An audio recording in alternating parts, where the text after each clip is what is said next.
Oi, gente, estamos aqui, eu, Fernanda Carlos Borges e o Arthur Gaiarsa, para dar continuidade à nossa série sobre o olhar, com base no livro O Olhar, do José Ângelo Gaiarsa. É uma homenagem que a gente está fazendo ao Gaiarsa, que completou 100 anos, o centenário dele foi o ano passado, né, 2020.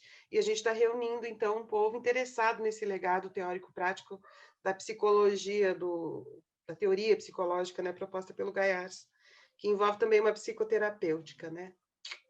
Então, vamos continuar. Então, a gente está na página 70, na verdade, a gente está pulando, a gente não está seguindo a sequência de páginas, né? A gente pega coisas do final, do meio e tal, e junta em assuntos específicos que ele traz. E aqui a gente está num subtítulo agora que chama No Sonho Tudo Funciona ao Contrário. Então, o que ele quer dizer com isso? Que na vida vem as imagens quando a gente está em vigília, em estado de vigília, primeiro vem as imagens e a gente responde pelas imagens do mundo, né? E no sonho parece que é ao contrário. Primeiro vem o movimento e o movimento produz as imagens do sonho, né? E aqui, então, ele explica por que vem o movimento, porque quando a gente está dormindo, a temperatura vai caindo por causa da inatividade muscular. Então, o corpo começa, quando a temperatura vai caindo muito, automaticamente começam micromovimentos para aquecer novamente o corpo. E aí a teoria dele é que esses micromovimentos, dependendo do corpo de cada um, da história de cada um, vão contar uma história diferente, ou seja, vão criar imagens diferentes, que são as imagens do sonho, que tem relação com aquele corpo que está se movendo do modo como pode ou como precisa, certo? Mas a base seria aquecer. Fãzaço do Jung, ele se dedica muito à análise do sonho, até no Respiração, Angústia e Renascimento, se eu não me engano, ele começa o capítulo analisando um sonho do Freud. E o Freud narra um sonho cheio de simbolismos, né? E não se liga disso. E aí o Gaiarsa começa a analisar o próprio Freud através desse sonho. E acho que a grande sacada dele, assim, nesse campo da análise do sonho, é justamente a partir desse lugar que você falou, né? Dos movimentos serem gerados, e depois da respiração, o ritmo e amplitude da respiração ser o grande formador de imagens, né? Ele fala muito sobre isso. Por exemplo, tô com uma respiração curta, angustiada, assim, dormindo, né? E isso vai me gerar o quê? Imagens de espaços apertados, imagens de correria, multidões, tudo que traz essa sensação de angústia. Enquanto se eu tiver uma respiração ampla, um sono mais tranquilo, campos abertos, né, espaços abertos, né? E acho que isso é muito dele. O estado da tua respiração vai influenciar completamente as imagens que vêm nos sonhos, né? E a história de vida desse corpo, né? A história que está no corpo. É que um paciente dele sonhou que tinha uma barragem de água, assim, uma barragem de água imensa e que começou a rachar e a água começou a escapar, assim, um grande volume da água na barragem. E que daí esse cara acordou e ele estava com vontade de fazer xixi. Aí, então, primeiro veio o movimento, depois veio a imagem. Mas daí o Gaersa comenta assim, bom, mas ele sonhou que era uma barragem e era muita água. Então, tem uma subjetividade neste movimento que cria essa imagem. Então, tem uma coisa objetiva, a vontade de fazer xixi que gerou a imagem, mas também tem todo um conteúdo que explica aquela subjetividade corpórea do cara.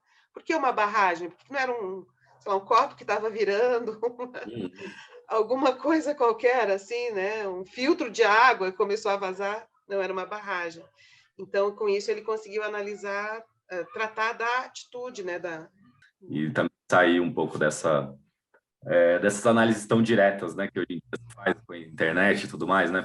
Sonhei com uma aranha. O que é isso? Sonhei com, né? Eu tenho aqui um livro maravilhoso, que é o Dicionário dos Símbolos. Eu comprei o melhor, porque eu estava muito interessada. Você falou da aranha. Cada um desses símbolos, na hora que você pega, ele tem significados, às vezes, opostos em diferentes culturas. Então, para analisar a simbologia de um sonho, é tão diverso quanto o mesmo animal, por exemplo, tem significados muito diferentes em culturas diferentes. Aí que a análise do contexto é fundamental, né? Não tem significado. Da subjetividade, né? Que tem esse lance também, o Garça fala disso, assim, para mim serviu bem, assim, também nesse caso. Porque às vezes, sonhei com você, Fê. Sonhei com você porque, mas quem é você para mim, enquanto um símbolo, né? O que você significa, né, nesse sonho? Porque não é você, sou eu, né? O sonho Você é que meu, sonhou, né? é meu. E aí então, o que você simboliza para mim enquanto, né? Enquanto isso mesmo, né? O que eu poderia dizer? Um significado para você dentro do meu sonho, né? Uma questão também interessante, Fê, porque a gente tem falado bastante, né? A partir dos esquemas motores, surge uma percepção, e isso eu verbalizo ou não, enfim, eu sinto ou não, e é o próprio sentimento surgindo da disposição corporal, né? Falar assim. E aí, quando você está deitado, teoricamente, a dinâmica toda do corpo muda, porque a gravidade muda a ação. Mas você percebe como os esquemas são tão enraizados que a gente está dormindo, deitado, sem essa ação da gravidade direta, e os esquemas estão se formando à noite também. Como isso não para, é um processo que não para, não existe o sem movimento na vida, esse micromovimento acontecendo e os esquemas motores continuam se formando. E isso mostra como eles são parte integrante da nossa estrutura. Eles nos colocam, né, em determinadas formas, essas tensões, e isso também vai influenciando os nossos sonhos, o que aparece nos nossos sonhos, a nossa respiração. Então não tem descanso, né? Enquanto Não tem corpo sem história. não tem Não corpo tem sem corpo sem tensão. história. Muita gente vinha, trabalhei com massagem há muito tempo, né, Fê? E aí as pessoas vêm nesse ideal de não ter tensões, né? E eu sempre falei isso, falei, querido, se você tiver sem tensão nenhuma, você está num hospício, não tem vida sem Virou uma contenção, não ameba, né? tem Você não tem vida que. sem tensão, né? A Você não gente é sabe quem você justamente esse é. aparelho, né, de tensional, assim, né? Ele diz, né, que a realidade do sonho é, de algum modo, contrária à realidade da vigília. O que é contrária? Assim, primeiro vem o movimento, depois vem a imagem. Ao passo que, quando a gente está em vigília acordado, a gente está... As imagens, né, do nosso ambiente estão influindo sobre a atitude, né? Aí, logo em seguida, ele conclui assim: o olhar é fundamental porque permite estabelecer continuamente a relação animal-ambiente e tudo que ocorre neste. Essencial, dito de outro modo, para estabelecer a adaptação a cada momento. Então, quando a gente fala de corpo e processo de adaptação, a gente não pode ignorar a questão do olhar e da percepção, né? Ou né, assim, a captação de informações, sensação e como que essa sensação se transforma em percepção, ou seja, ganha um significado. Eu seleciono do conjunto de sensações aquilo que interessa a história do meu corpo, né? A história da minha sobrevivência, né? E como continuar, né? E aí que eu acho interessante, eu acho que a psicoterapia do Garcia, ela tem essa função de favorecer o processo de adaptação, né? De continuar. Quando a gente trabalha com psicoterapia, levando em conta o corpo, aliás, acho muito interessante que o Garcia não fala psicoterapia corporal, ele fala psicoterapia não verbal, verbal e não verbal. Né? Então, se a gente está levando em conta isso, assim, a questão da imaginação, né, de como que esse corpo está composto na sua história, na relação com o outro e tal. Aí ele fala assim, falando sobre o olhar, né, que o olhar percebe o espaço e a geometria, mas só os músculos e a propriocepção percebem a dinâmica. Então, nos sonhos é invertido. Primeiro vem a dinâmica, depois vem depois da dinâmica é construído o espaço, ou seja, a geometria, né? Aqui, ó, acho que é muito bom isso aqui. Então, nessa parte também, ele vai falando da relação paciente-terapeuta. E aí ele coloca sobre as regras que vão sendo feitas para que o terapeuta não se expresse, para que o terapeuta não demonstre o que ele está sentindo, né? E aí ele vai falando dessa contradição. Então, aqui, triste contradição. O terapeuta que se propõe desmascarar o paciente ele também um mascarado, e sua máscara é socialmente aprovada e até exigida. Talvez a questão fique mais clara se examinarmos outra afirmação bem mais geral do tipo pai é pai. Na entrada de todos os lugares onde se formam psicoterapeutas está escrito em vermelho, 2 pontos. Não se envolva. Já viu tolice mais rematada? Como é possível não se envolver com alguém com quem me encontro durante 1, 2 ou mais horas por semana, durante meses, em um diálogo tantas vezes tão íntimo? Vou Meses, além. anos, né? A minha análise dura 10 anos. Claro, muito tempo, né? Pode ser a vida. A minha, eu estou Vou... falando aqui, eu faço, né? Como paciente, estou há 11 Uhum. anos. E é pouco. E é pouco. E ainda é pouco, é isso que eu falo, pode ser a vida inteira, né? E aí ele vai além. Então, vou além, me repetindo, sem me envolver, será que exercerei alguma influência? Ou mesmo, reformulando do Jung, quem não se envolve, não se desenvolve. Eu acho que isso também faz muito, é um legado muito forte que o Gaersa deixa, que muitas vezes, quando em terapia existe um momento que é difícil de atravessar, é porque muitas vezes o terapeuta tem questões com aquilo, né? E a terapia sempre acontece na relação. Então, se eu não estabeleço uma relação realmente, um vínculo de verdade afetivo, não tem a menor chance desse trabalho dar certo, né? E eu acho que o que você está dizendo é muito importante, porque não se trata assim de uma norma. Ele está dizendo um fato, ele está dizendo assim, quando você está presente, os dois corpos estão presentes, eles estão necessariamente envolvidos, porque vai ter um fluxo de afeto circulando. As disposições corporais de um e de outro afetam um e outro. Então, né, não é uma normativa, é dizendo assim, ó, reconheça esse fato e como que é possível trabalhar com esse fato. Com esse fato, porque o corpo do analista também tem uma história, também tem predisposições, também tem a sua forma de percepção. E uma das coisas muito interessantes, assim, quando a gente falamos há pouco agora, né, da questão a psicoterapia, ela serve para ir atualizando, ou seja, favorecendo processos adaptativos, né? Então, é a adaptação nessa relação que traz a pessoa também para o presente, né? Que vai percebendo que ela está no presente, que tem algo que está acontecendo ali e que não é necessariamente a reprodução do que ela já viveu, que aprende ao passado, né? Então, a constatação desse fato e como trabalhar bem com isso favorece essa atualização. Acho que nosso trabalho converge muito nesse ponto, né, Fê? Quando você relatar essa cena, me fala do teu corpo lá na cena. Me fala da tua posição na cena. Acho que isso é o que o Garcia deixou para a gente, né? A gente não estamos inteiros ali, a gente tem que olhar esse todo. Então, muitas vezes, acho que inicia um trabalho terapêutico, se inicia de uma forma didática mesmo. Eu vou ajudar a você criar linguagem para dizer o que você sente. Porque a gente tem essa Transformar o educação, próprio né? corpo, a história do próprio corpo em conhecimento, né? Uhum, E como que eu me faço, como que eu me fiz nessas relações e como que eu trago essa história no meu corpo e transformar isso em conhecimento, né? Para exato. poder fazer os deslocamentos, né? É que aí que entra a questão da educação somática. É uma educação, é uma psicoterapia implicada numa educação somática, que também é uma educação de linguagem e que também é um processo de Exato. conhecimento. Exato, porque é muito comum a gente relatar as histórias falando da nossa sensação, do nosso sentimento, mas tirando o corpo dela. Aí você olha, mas você só está aqui, ó, vendo o que foi captado. Você não está se olhando na cena. Qual a posição que você estava? Qual era a atitude que você estava em relação a essa pessoa, né? Qual foi a dinâmica que se formou, né? Então, acho que essa começa assim, eu percebo muitas das terapias, quando a pessoa começa a conseguir fazer esse relato. E daqui a pouco ela consegue perceber na ação, né? A pessoa veio para cima de mim e eu me posicionei, eu não deixei, porque eu me posicionei, e aí isso vai sendo esse conhecimento somático, né? Eu entender que eu sempre estou inteiro ali e tudo está dizendo, a linguagem não verbal, né? Está falando muito também, muito alto, né? E isso, conforme isso vai se integrando, que eu vejo que as mudanças podem ocorrer, né?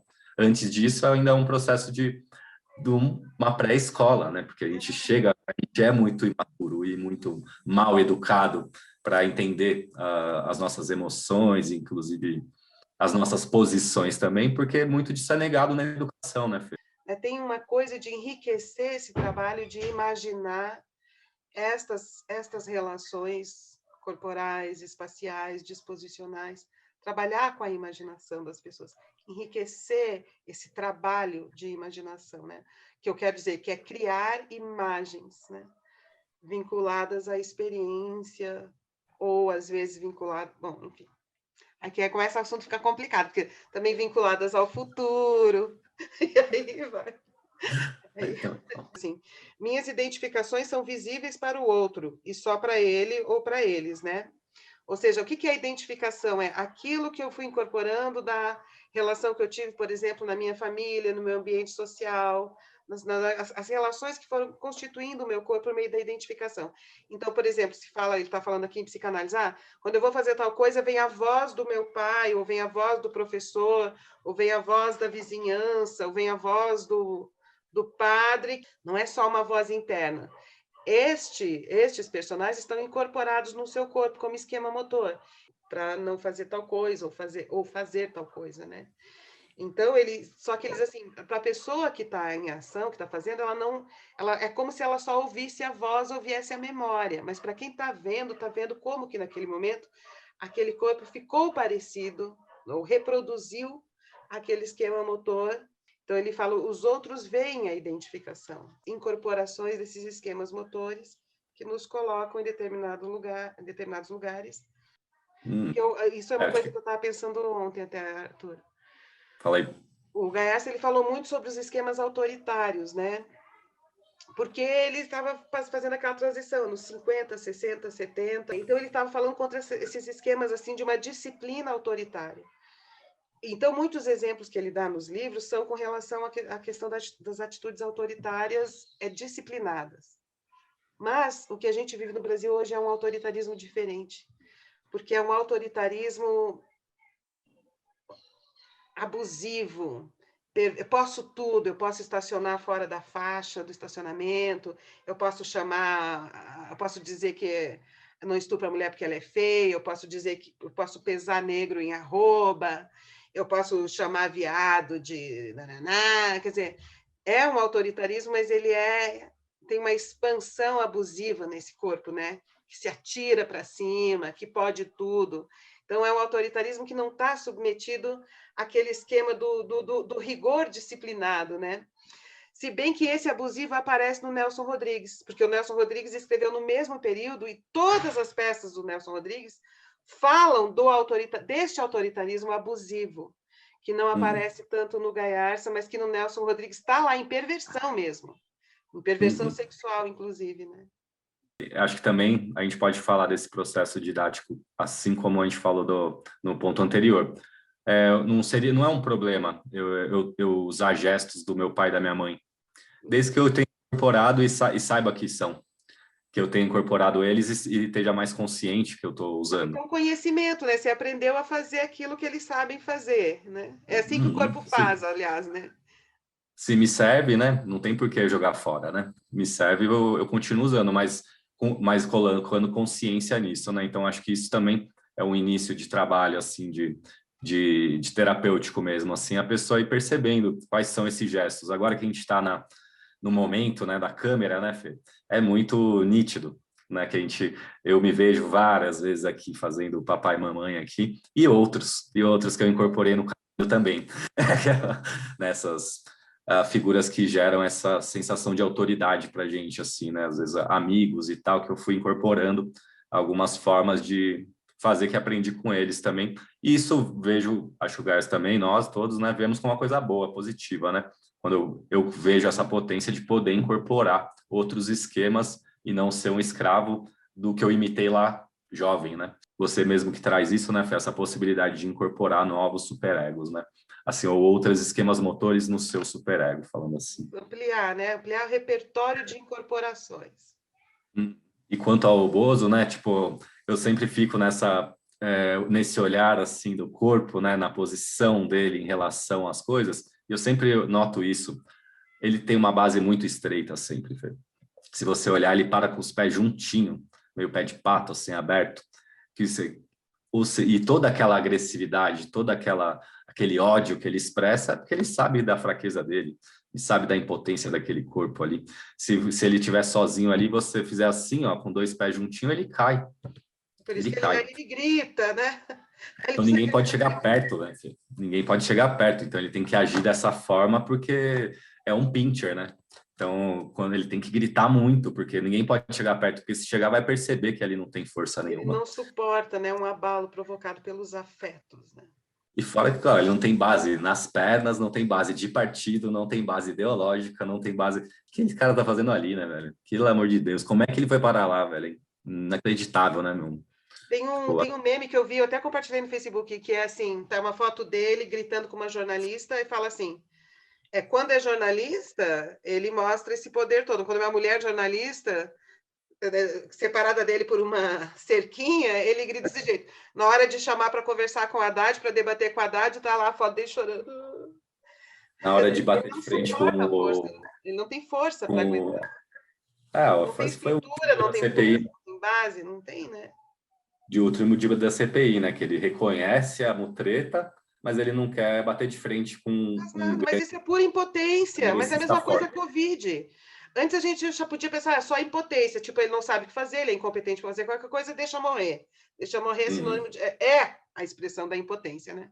Só que agora a gente já sabe, não, talvez a família, talvez, vamos ver, vamos ver a investigação, talvez a família estivesse esperando para lucrar com a Covaxin, né? Vamos ver o resultado das investigações, mas é uma hipótese que está rolando. É isso. E é isso aí que você fala. Então a gente fica assim, mas é incompetência para resolver e também oportunismo para ganhar em cima da própria incompetência, né? Impotência, né? Sim, sim. Gerando esse caos para se dar bem ali também. Então tá, eu acho que por hoje é isso, né? Hoje é isso, gente. Agradeço e acessem Sobre Ser Corpo para ter mais práticas e informações também sobre esse assunto. E aí, canal Filosofia em Movimento. E já adianto em primeira mão que faremos uma jornada de descolonização dos corpos com convidados muito, muito, muito especiais, que eu conto para vocês na próxima semana. Então tá bem, obrigada, Arthur. Valeu, Fê. Até Beijo. mais. Tchau.